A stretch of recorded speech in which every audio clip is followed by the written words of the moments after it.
So we're here at Road America, one of the best tracks for racing in the simulator. It's an absolutely huge track. You're gonna see on the onboard. It's 4 miles. So in the first corner, down into 4th, you want to take that apex as much as possible. Use all that track. You see there's a ton of tracks to use there. And then here, down into 3rd. Again, you want to get all over the apex, use all the exit you can. So the exits are very important here, and you're going to see this is an absolutely huge straight.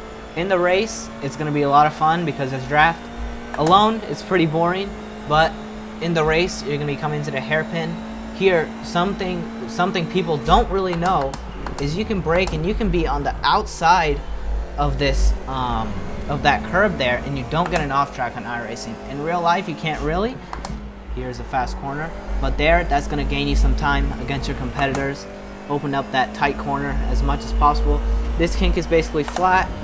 In some cars it won't be, you'll have to manage a little bit. Now here, you want to get the braking done early, and you want to nail the throttle as soon as you can at that apex, because here the kink is, or the carousel, excuse me, is basically flat in this car. Here I had to lift because I got way too wide, but depending on the setup, depending on the car, it will be flat.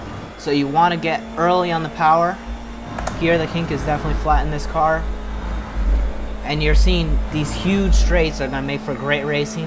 It's a little bit boring when you're doing it on your own, but when you have a draft, you can come from 5/10 back and get a pass on. Braking at the 2 here, just down into 3rd. Again, you want to take that apex and you want to use all this rumble, all this exit that you're afforded.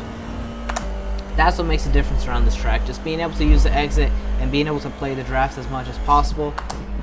Here, down into 4th, get on the throttle early, again, use that exit, and coming down into the straight, even before the start finish, you can get a move on in the draft because it's a huge straight just to the start finish. So if you're behind, you're probably in a good position. So that's Road America. It makes for some great racing. It's super fast, and I think, don't quote me, I think it's the longest track in the US.